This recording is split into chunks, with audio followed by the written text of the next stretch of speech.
मध्य प्रदेश विधानसभा चुनाव के लिए ड्यूटी लगते ही चुनाव ड्यूटी से हटाने के लिए आवेदन आना शुरू हो गए हैं। आवेदन से ज़्यादा इसमें ड्यूटी से बचने के लिए बताए गए बहाने बड़े ही रोचक हैं। मध्य प्रदेश इंडस्ट्रियल कॉरपोरेशन में मैनेजर स्तर के एक अफसर ने हद ही कर दी। उन्होंने आवेदन में लिखा है, अचानक यात्रा चली जाती है, 2-2 घंटे तक नहीं आती। ऐसे में कैसे चुनाव ड्यूटी कर सकते हैं। हालांकि उनके आवेदन को प्रशासन ने मेडिकल बोर्ड के पास भेजा है। जरा इस आवेदन को पढ़िए। मध्य प्रदेश इंडस्ट्रियल कॉरपोरेशन में मैनेजर स्तर के एक अफसर ने हद कर दी। उन्होंने आवेदन में लिखा है कि यह अचानक यात्रा चली जाती है, 2-2 घंटे तक नहीं आती। ऐसे में कैसे चुनाव ड्यूटी कर सकते हैं।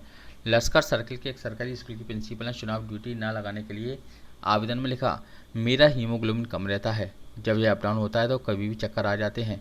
इस कारण 30 से 40 मिनट तक बेसुध हो जाती हूँ। ऐसे में कैसे चुनाव ड्यूटी कर सकती हूँ। लगभग 500 से ज़्यादा ऐसे आवेदन प्रशासन के पास पहुँचे हैं, जिनमें से कुल 130 आवेदन जिनमें अजीब गरीब तरह के चुनाव ड्यूटी से बचने के लिए दिए गए हैं। 60 आवेदन शिक्षा विभाग से हैं, जो चुनाव ड्यूटी से बचने के लिए दिए गए हैं। प्रशासन इन आवेदनों के आने से सख्ती में है। शुरुआती दौर में ही ये आवेदन चुनाव ड्यूटी से बचने के लिए लग रहे हैं। छुट्टियों के लिए जो आवेदन आ रहे हैं, किस तरह की क्या प्रक्रिया है उसमें? कुछ रोचक आवेदन भी आ रहे हैं, बहुत सामान्य सी चीज़ें भी आ रही है, कुछ एक अलग हटके भी चीज़ें आ रही हैं। किस तरह का क्या है सब? ये निर्वाचन ड्यूटी का कैंसलेशन या फिर अवकाश, मतलब ये एक सामान्य प्रक्रिया है। सारे के सारे विधानसभा चुनाव हों या फिर लोकसभा या फिर अपने लोकल इलेक्शंस हों, तो फिर इसमें ऐसे आवेदन आते हैं। कुछ इसमें आवेदन ऐसे रहते हैं जो कि जेन्युइन होते हैं, जैसे कोई अपनी महिला कर्मी है, बहन है जो कि गर्भवती हैं, या फिर कोई अपने दिव्यांग बंधु हैं। बट इनके साथ साथ में बहुत से आवेदन ऐसे आते हैं जो कि नहीं आने चाहिए। सामान्यतः किन्हीं के हाथ में दर्द है, किन्हीं के पाँव में दर्द है, तो फिर इस प्रकार से भी आवेदन आते हैं। तो जिस भी आवेदन में जो भी निष्कर्ष निकालना होता है, हम लोग अपनी टीम के माध्यम से निकालते हैं। एक अधिकारी ने तो इस तरह की भी जो है आवेदन में लिखा है कि याददाश्त उनकी खो जाती है, तो मुझे ड्यूटी में परेशानी होगी। तो इस तरह के आवेदन जो है सर, आप किस तरह से देखते हैं?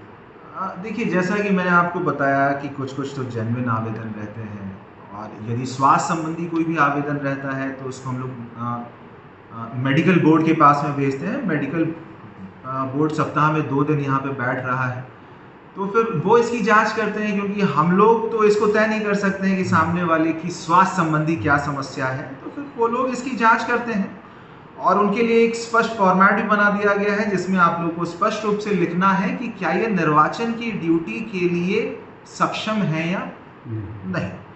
तो फिर हमारे मेडिकल बोर्ड भी स्पष्ट रूप से लिख के दे रहे हैं, तो उनका जैसा भी रिपोर्ट आता है और फिर बाकी जो भी अपनी परिस्थितियां रहती हैं आवेदन में, उसके हिसाब से निर्णय लेते हैं।